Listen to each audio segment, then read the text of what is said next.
l'UDPS, donc je peux me permettre de dire que vous êtes aujourd'hui au pouvoir avec l'UDPS, mais vous déplorez la non-prise de conscience des politiciens, et ce sont des politiciens membres de l'UDPS et tous ses alliés. Non, les politiciens qui sont derrière les présidents de la République, ils les soutiennent à 100%. Ça, d'abord, il faut savoir que nous, par exemple, la force politique alliée à l'UDPS, nous soutenons. Mais il y a des politiciens qui sont dans des chambres, qui ne cherchent qu'à corriger là où il ne faut pas corriger. Il y a des politiciens, au lieu d'accompagner les chefs de l'État, ils cherchent toujours des soubresauts pour détruire, pour fragiliser un peu la machine pour que le développement arrive 61 ans après l'indépendance. Ce sont ces genres de politiciens de manœuvres dilatoires que je suis en train d'interpeller.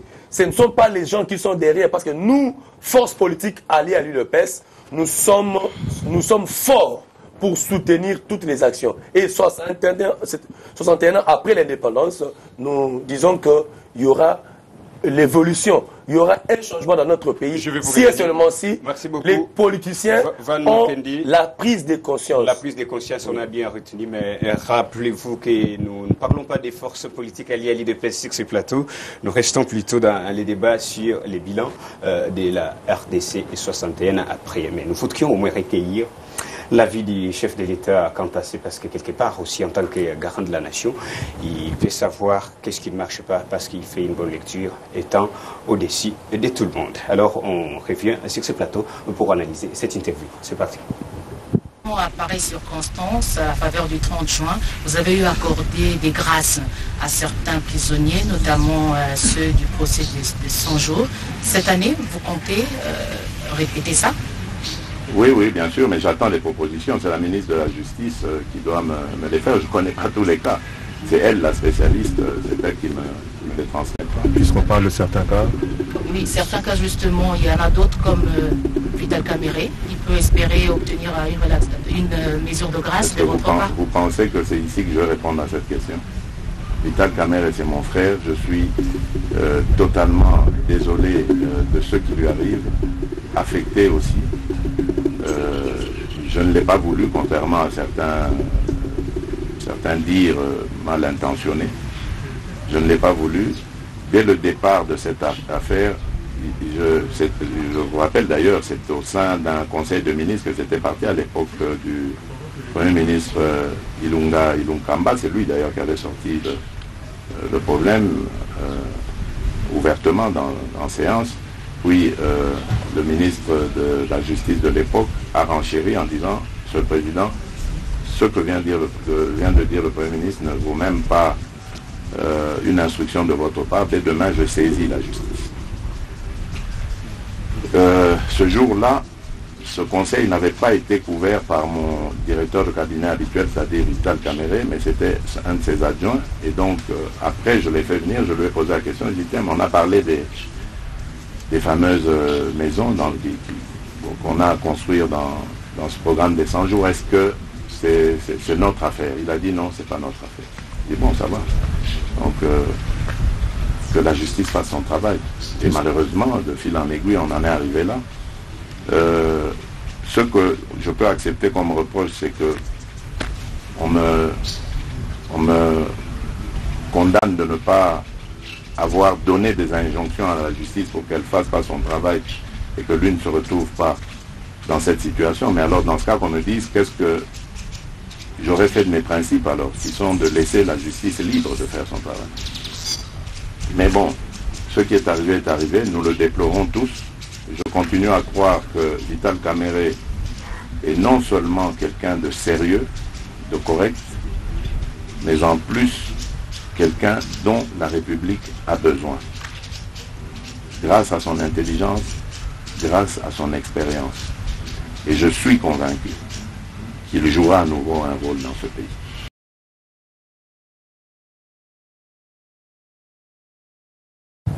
Merci beaucoup. Vous venez là de suivre les chefs qui s'est prononcé sur la situation que traverse son ancien collaborateur, son ancien directeur de cabinet, bien sûr. Alors, moi, je voudrais que nous puissions d'abord comprendre comment le chef lui-même a fait l'état des liés de nos 61 ans d'indépendance, parce que nous allons revenir sur cette situation de Vital Kamerhe tout au long de cette émission, mais ce n'est pas encore le moment. Nous nous excusons pour ces désagréments. Nous rentrons encore à la régie pour prendre d'abord l'analyse du chef de l'État en rapport avec ce qui ronge le pays, corruption, ainsi que la problématique de l'administration même de notre justice. Et on revient sur ce plateau pour analyser ensemble avec vous. Il y a quelque chose que je n'avais jamais soupçonné avant d'arriver au pouvoir. C'est l'ampleur de la corruption dans ce pays. Vous n'avez aucune idée.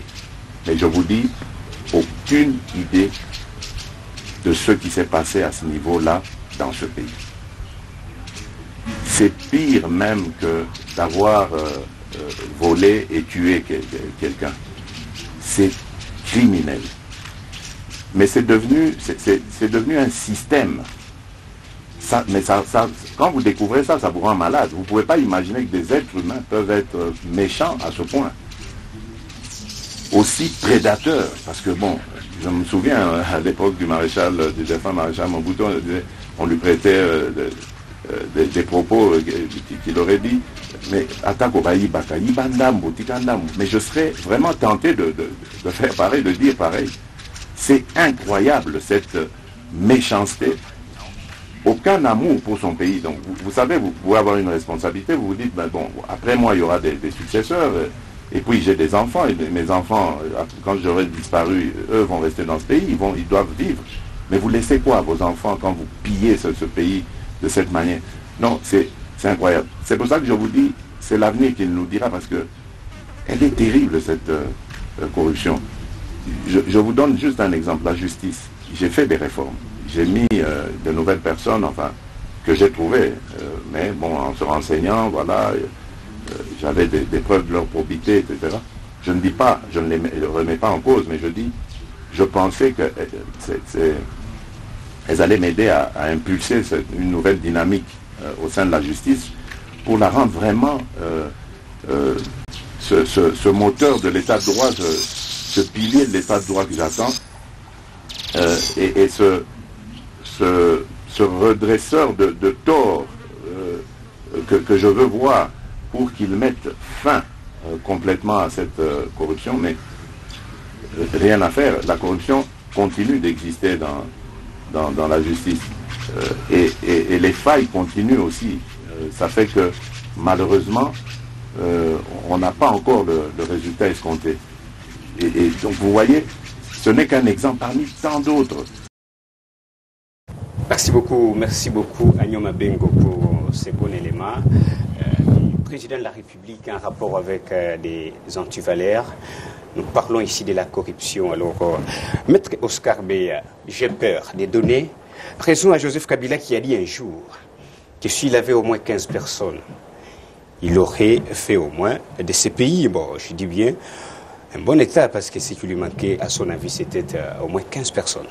Aujourd'hui, le président de la République a dit en revoyant notre appareil judiciaire, il avait pensé qu'il allait doter de cette justice des capacités de pouvoir redresser l'état des droits, mais malheureusement, ce n'est pas moi qui dis, c'est les chefs de l'État, vous l'avez suivi tout à l'heure, les constats et en meurent.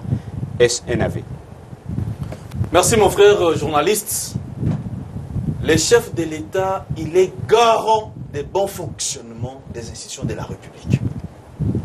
Un papa ne se plaint pas. Vous voyez l'attitude du chef de l'État, il est en train de se plaindre. Il pensait faire de la justice congolaise une justice sans corruption. Mais moi, si j'étais parmi les conseillers du chef de l'État, c'est simple. La ligne naïve, c'est président Mbokanangaï, sanctionner Batouana. Où est le problème? Si le chef de l'État aujourd'hui est en train de se plaindre, mais Babiso Otoza Simanae pour combattre l'impunité, parce que moi, ça fait pratiquement 7 ans que je suis collaborateur de la justice, je suis partenaire de la justice comme avocat. Mon cher Naïbisio, j'aimerais être plus lingalaphone pour faciliter la compréhension de Nabiso. Allez-y. Mon frère journaliste, corruption, ils ont un degré à justice Nabiso à Kosaranate. Dans le biais, les magistrats malam bayalité, les juges malam pe bazali. Mais sur 100%, il y a mabé bagoza la 88% ou bien 90%. Est-ce que yozo mon normal? Nana avocat. Na mis dossier et pas un magistrat. Na niveau parquet, le magistrat du parquet. Magistrat a constaté que le dossier est un dossier à conflit à ma part. A sengi ba kilia na ngai mikande à lupam.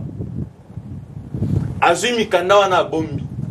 Mon frère, tobande o senga mikanda à mopang wana tile le tiralo obimate. C'est-à-dire, dans ses intentions, c'est un jour prendre cette parcelle-là et comme ayayi. Est-ce que Oibi Kenambo Kanabiso, mon frère, Ndetoza Ao? À part dossier autre, on a la télévision, il y avait cas. On a dossier monsieur les Gabongo. Mais est-ce qu'à part 100 jours, Maramousso était là au salle matin en Boga, justice monsieur est à la rater, Batobassa sous ma bête. Nous demandons son excellence, le chef de l'État. Vous avez l'impérium, vous avez les pouvoirs, vous avez la capacité de révoquer ces gens. Si vous constatez que la justice n'avance pas, c'est simple et clair. Révoquer ces magistrats et ces juges, ça va changer quoi? Si votre directeur de cabinet, ancien qu'il soit, les lois en bolok, n'a plus fait autre raison que les magistrats.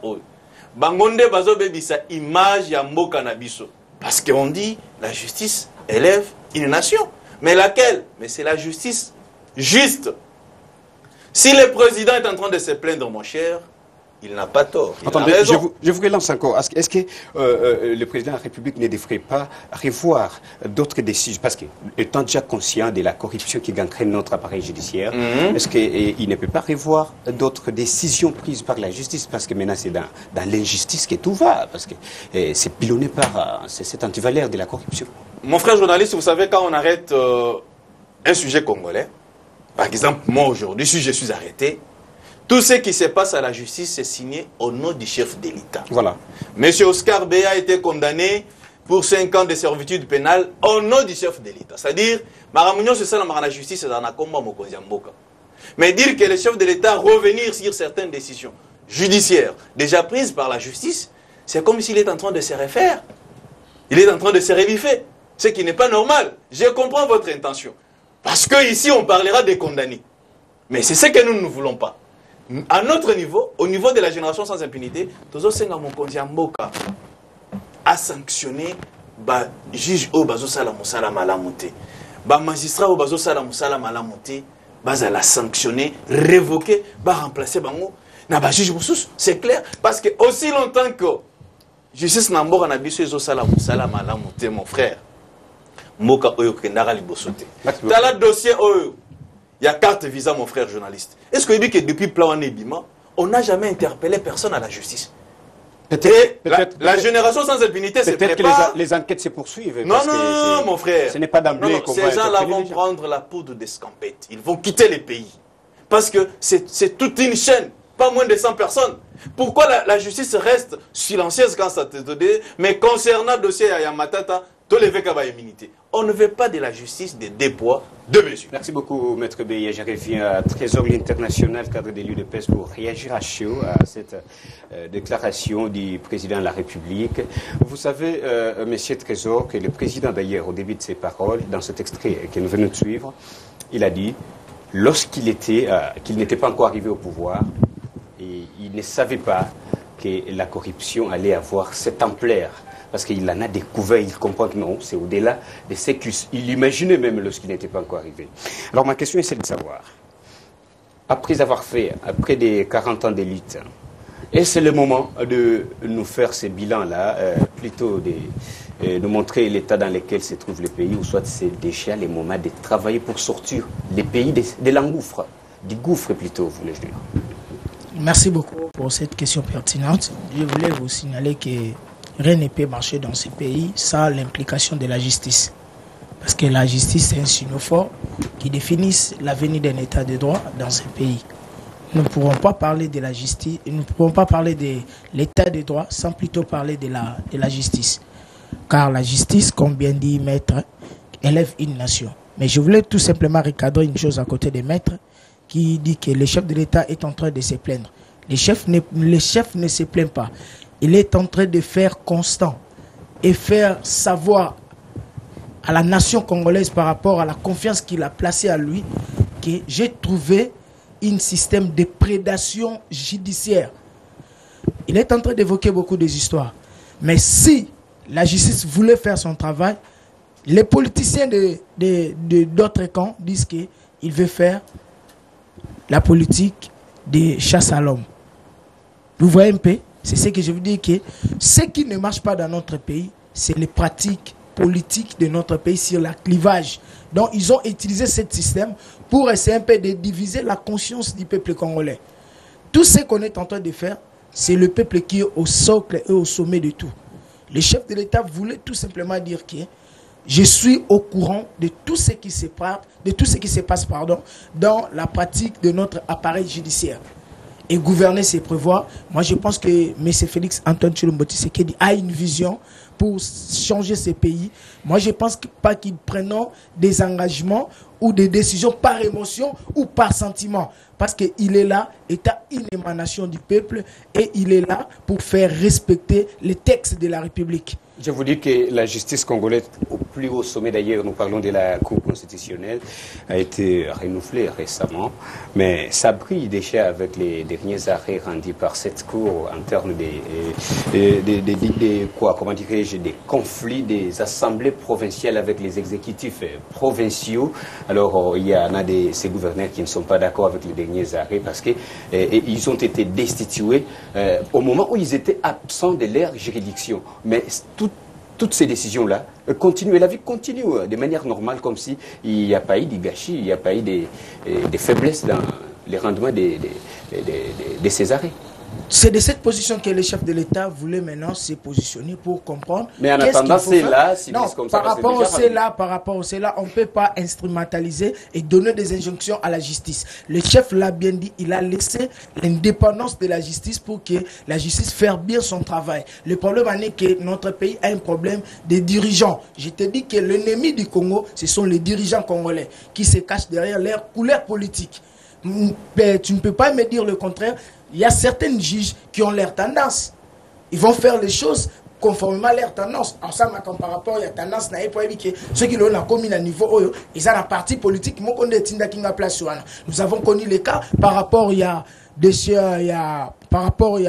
exemple que je peux prendre, lors il s'agissait du changement au niveau de la Cour constitutionnelle. Vous avez vu les cas de deux juges qui prenaient la position de Kingakati, conformément le dieu qui a circulé avec le député la mère Mende. Nous avons les épreuves. Nous savons que quand il fait froid, chacun tire les rideaux de son côté. Ce que nous on pouvait dire, nous avons que c'est le pays qui est le Congo, et le Congo c'est le nôtre. J'ai aimé bien le chef de l'État qui est toujours franc et ouvert. Il dit qu'aujourd'hui moi je peux passer. Qu'est-ce que nous pouvons laisser à nos enfants? Parce que le grand problème c'est la prise de conscience, comme vient de le dire notre allié. C'est la prise de conscience. Aujourd'hui, toi, tu le fais. Tu es plus fort. Et après toi. C'est ça le problème. Et la justice a un problème avec le pouvoir, avec la législation, notre législative. Il y a un problème de députés qui ne voulaient pas que leurs confrères soient dans la barre de la justice. Ils ne voulaient pas. Nous avons vu ce qui s'est passé au niveau de l'Assemblée nationale. Si le chef de l'État a accepté que son directeur de cabinet soit à la barre de la justice, il voulait servir que plus rien ne sera commun avant. Mais nous comprenons qu'il y a d'autres pratiques. Il a bien souligné qu'il ne doit jamais accepter à cause de comment on a été. Comme on a dit que Moutoumoko a coupé sa injonction, na kati ya justice est à la indépendant, ndenge zoloba na article 150 et 151 de notre constitution, au jour n'a pas droit nango, pe n'a pas prérogative nango. Alors nous restons toujours sur cette même question, surtout avec cette problématique des déchéances des gouverneurs des provinces et le rendement des arrêts et de la Cour constitutionnelle réhabilitant les uns et confirmant la destitution des autres. Je ne sais pas les conseils que Van Mukendi va donner au président de la République, parce que c'est sont ses propres représentants dans des entités territoriales décentralisées et qui sont en train de diriger au nom du président de la République, Van Mukendi. Ils ont déjà subi ces sorts de la justice dont le président aujourd'hui se rend compte qu'il n'y a pas vraiment d'amélioration selon sa propre vision. Alors, qu'est-ce que vous pouvez le conseiller? Merci. D'abord, je tiens aussi à soutenir mon confrère. Je sais que vous allez le soutenir parce que c'est votre allié. Je dois plus une surprise. Je dois les soutenir. Je vais aussi demander au maître de retirer un peu les mots comment que le président est en train de se plaindre. Le président ne se plaint pas. C'est juste une observation. C'est une remarque. Un constat fait. Durant qu'il est au mandat, il a constaté certaines choses, certaines pratiques. Et ces genres de pratiques vont finir. Je vous assure que ces genres de pratiques vont finir dans ces pays. J'ai beaucoup aimé le président de la République. Et je salue les discours qu'il a tenus. Voilà un président, un fils digne du pays. Voilà ce qu'il pense pour le pays. Parce que, après moi, nos enfants, nos petits-enfants, iront où? Où ira le pays? Donc 20 ans, 50 ans plus tard. Mais tous ces politiciens que nous voyons, ils vont finir. C'est comme une fleur quand il fait chaud, la fleur peut sécher. C'est comme ce que je constate dans notre pays. Je demande à la population qui nous suit maintenant. Notre président de la République ne se plaint pas. C'est juste une observation, c'est une remarque. Il a constaté. Le président ne peut pas donner des injonctions à la justice. Et il a même encouragé son ancien directeur de cabinet qui est aujourd'hui à la prison santé de Makala. Mais il peut éviter aussi la Cour constitutionnelle à corriger nous sommes dans la démocratie. Quand même. Nous sommes dans la démocratie. Les présidents donnent une leçon. Voilà, j'amène ma demande. Voilà ma demande par rapport à tout ce qui se passe dans des assemblées provinciales et il y a des gouverneurs provinciaux là. Qu'est-ce qu'on peut faire? Quelle est la solution? Je parle à haute voix, sans mettre de l'eau dans ma petite bouche. J'ai dit ceci. Pour la solution, pour qu'il y ait la paix. Parce que les gouverneurs sont des représentants du président de la République. Et pour amener la solution, pour amener la concrétisation de la vision du chef de l'État, qu'est-ce que nous avons besoin? Le président de la République doit révoquer tous les gouverneurs. Et le président, parce que Maître va me contredire en me disant, bon c'est contre la Constitution. Mais non, il va nommer soit les commissaires provinciaux, on l'a vu dans l'ancien régime. Chose qui n'a pas aussi dans l'article 69, la politique du pays. L'article 69 de notre Constitution, alinéa 3, permet au président de la République. Il va nommer 2 gouverneurs, 3 gouverneurs plutôt. Il nomme un gouverneur titulaire et 2 adjoints. L'autre chargé des affaires juridiques et l'autre sera chargé des affaires économiques et financières. Je vous garde. Et cette même question, ajouter, vous ne voyez pas que si les présidents nomment des gouverneurs, ces gouverneurs ne seront pas redevables à des assemblées provinciales parce qu'ils ne sont pas les émanations. Non, donc ça va semer déjà des conflits de compétences. Les gouverneurs nommés ne seront pas gérés par les assemblées. Et là, je rassure. Ces assemblées? Oui. C'est pour concrétiser la vision du chef de l'État. Moi, je demande au président de la République de nommer... Laissez-moi parler. Je demande au président de la République de nommer les gouverneurs non originaires. Je précise, ce n'est pas n'importe quel gouverneur, mais les gouverneurs non originaires. Vous savez, mon frère, aujourd'hui, pourquoi la vision du chef de l'État est en train de tituber? C'est parce que lorsqu'on nomme un gouverneur qui est d'Nganajika, et les gens des Monéduc disent non, nous ne voulons pas céder Nganajika à nous diriger. Mais que faire? Il faut faire comme dans l'ancien régime. C'est comme notre maman que je salue, maman Douzoua Mbombo avait dirigé à l'époque le Congo central. Il a laissé les noms. Il y a aussi l'autre qui était parti dans le nord, à l'est du pays. Conde Villa Kikanda. Très bien, Conde Villa Kikanda. Mais voilà, on l'a même voté là-bas comme député national. Pourquoi? C'est parce qu'il y a eu nomination des gouverneurs non originaires. Tout ce que moi je demande, je chute. Nous demandons au président de la République de nommer les gouverneurs non originaires. C'est pour permettre la concrétisation de sa vision avant 2023. Et ça va amener la RDC en avant, au développement, à l'évolution, 60 ans après l'indépendance. Et nous allons mettre fin au tribalisme. Nous allons mettre fin au clanisme dans ces pays. Voilà, je suis en train de saluer l'esprit du chef de l'État. C'est ça un chef de l'État. Je salue cet esprit-là. Chutez, s'il vous plaît, Van Mouké. Je demande à mon confrère, il doit amener un soutien. 60 ans après l'indépendance, nous ne pouvons pas commencer à tourner au cercle. Là où nous tournons au cercle, le président de la République ne se plaît pas, il a remarqué. Mais je vous rassure que dans les jours à venir, la justice redeviendra encore plus solide comme auparavant. Ils nous ont montré, ils nous ont donné une leçon. Quelle est la leçon? Son propre directeur de cabinet à la prison. Et vous, le reste? Je sais que c'était là les modèles que vous allez vous servir avec pour expliquer au moins l'avancement ou bien l'avancée significative dans l'appareil judiciaire congolais. C'est devenu toujours Vital Kamerhe, chose qui fâche déjà. Je vois Sam Mandoumba, alors il n'y a pas moyen de lui accorder la parole. Là, je vous garde qu'on mette cet élément qu'on venait de suivre pour que vous puissiez d'abord vous reposer avant de réagir. Je vous vois déjà monter en tension. On regarde ce qu'a dit le président de la République en rapport avec cette histoire de son directeur de cabinet. On revient sur ce plateau pour donner la parole à Sam Mandoumba. À pareille circonstance, à la faveur du 30 juin, vous avez eu accordé des grâces à certains prisonniers, notamment ceux du procès de 100 jours. Cette année, vous comptez répéter ça? Oui, bien sûr, mais j'attends les propositions. C'est la ministre de la Justice qui doit me les faire. Je ne connais pas tous les cas. C'est elle, la spécialiste, c'est elle qui me les transmettra. Puisqu'on parle de certains cas.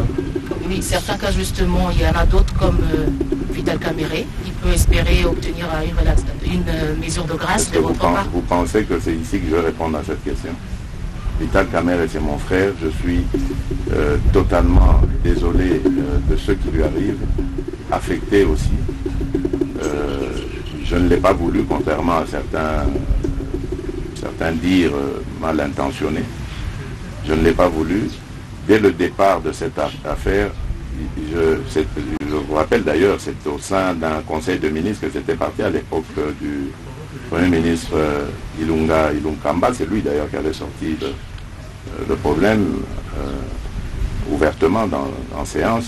Puis le ministre de la Justice de l'époque a renchéri en disant, Monsieur le Président, ce que vient de dire le Premier ministre ne vaut même pas une instruction de votre part. Dès demain, je saisis la justice. Ce jour-là, ce conseil n'avait pas été couvert par mon directeur de cabinet habituel, c'est-à-dire Vital Kamerhe, mais c'était un de ses adjoints. Et donc, après, je l'ai fait venir, je lui ai posé la question, je lui ai dit, tiens, on a parlé des fameuses maisons qu'on a à construire dans ce programme des 100 jours. Est-ce que c'est notre affaire? Il a dit non, c'est pas notre affaire. J'ai dit bon, ça va. Donc, que la justice fasse son travail. Et malheureusement, de fil en aiguille, on en est arrivé là. Ce que je peux accepter comme reproche, c'est que on me condamne de ne pas avoir donné des injonctions à la justice pour qu'elle fasse pas son travail et que lui ne se retrouve pas dans cette situation. Mais alors, dans ce cas, qu'on me dise qu'est-ce que j'aurais fait de mes principes alors, qui sont de laisser la justice libre de faire son travail. Mais bon, ce qui est arrivé, nous le déplorons tous. Je continue à croire que Vital Kamerhe est non seulement quelqu'un de sérieux, de correct, mais en plus quelqu'un dont la République a besoin. Grâce à son intelligence, grâce à son expérience. Et je suis convaincu qu'il jouera à nouveau un rôle dans ce pays. Dès que aussi ce plateau, après avoir écouté les chefs de l'État, après l'avoir suivi, s'est prononcé sur la situation de son ancien secrétaire du cabinet, Vital Kamerhe, non seulement quelqu'un de sérieux, mais aussi quelqu'un dont le pays, la nation a besoin. Je savais que vous allez décrier la gestion de la justice, donc la façon de traiter les dossiers de la justice sur ce plateau. Alors Sam Mandoumba, le président de la République, a expliqué que malheureusement, il ne savait pas que l'affaire allait prendre cette tournure, mais au moins, ça n'a pas été conspiré comme on l'a toujours dit, que c'était un coup monté pour écarter ces derniers de la scène politique, laisser le boulevard libre à Félix Tshisekedi. je commence par la conclusion. Vital Kamerhe est quelqu'un de sérieux, correct. Non, ça c'est un discours soporifique. Pour nous qui savons ce que les chefs de l'État voulaient dire, ce n'est pas ce qu'ils pouvaient dire. Nous connaissons la réalité là où ça se cache. Étonnant, le chef de l'État a commencé par le Conseil des ministres. Il a dit que ce n'était pas couvert par son directeur de cabinet. Qu'est-ce qui était dit dans le Conseil des ministres? Il a demandé une mission d'audit. Ça n'a jamais été d'injonction à la justice. Lui, il sait. La justice s'est saisie par rapport à l'injonction du ministre de la Justice de l'époque, qui est Ntunda Wakasinde. Les chefs de l'État voulaient d'abord qu'on puisse faire d'abord une mission d'audit, examiner du début jusqu'à la fin tout ce qui s'est passé dans les cadres de 100 jours. Mais non, les messieurs ont donné la part à la justice, tellement que mon frère venait de dire aussi que non, il y a des juges qui sont dans des camps, donc il est en train de renchérir notre thèse d'un complot. Tunda, qu'est-ce qu'il a fait? Il a donné l'injonction à la justice. La justice est passée août. On a convoqué l'honorable Vital Kamerhe le 8 avril 2020. C'était pour confronter. On l'a retenu, on l'a mappé pour confrontation. Il n'a jamais eu de confrontation. Qu'est-ce qui s'est passé? Il s'est retrouvé en prison centrale de Makala. Quel est le procureur qui, sous à l'époque, va écrire au ministre des Finances qu'il puisse envoyer les ordres de paiement dans le cadre des projets de 100 jours? Quelle honte pour notre République. Pourquoi? Parce qu'il n'y a jamais eu des enquêtes préalables qui devaient faire que notre président national puisse se retrouver en prison. Heureux, sur ce plateau ici, d'entendre les débats qu'on vient d'avoir ici, je dirais d'abord à mon frère que ce n'est pas à lui de galvauder la pensée du président de la République. Nous tous, nous l'avons suivi. C'était limpide et c'était clair par rapport à ce qu'il a dit compte tenu de notre justice. Il a décrié. Maître a totalement raison de parler que non, la justice a beaucoup de lacunes. La justice, elle n'est pas totalement indépendante. Ce que le président de la République a dit, lui-même, il a dit qu'il a nommé des gens, il croyait que les gens là allaient faire quelque chose de bon dans notre justice, mais il est mécontent de voir que ces gens se retrouvent encore dans des pratiques de la corruption. Le problème aussi, c'est que lorsque vous dites que la justice n'est pas indépendante, on peut dire que la justice dépend des injonctions de Tshisekedi. C'est de cette justice-là qui a condamné notre président national. Une justice qui n'est jamais indépendante, une justice qui n'est jamais équitable. La justice n'est pas indépendante, c'est-à-dire qu'elle est sous la main de Tshisekedi, si on peut dire. En quelque sorte, ce que le chef de l'État voulait dire, c'est quoi? Il voulait dire que notre justice n'est pas indépendante, notre justice elle est instrumentalisée, notre justice elle est politisée, notre justice est motivée. Et notre justice est à la limite une justice tribale. Mais on se souviendra que quelques cadres de l'UDPS avaient dit que ce problème a été à tout prix.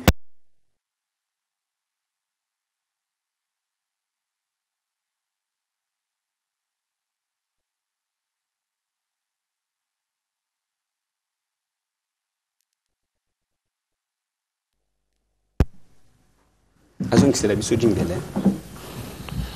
Voilà. IDPS, viva. Viva. Il peut nous avoir.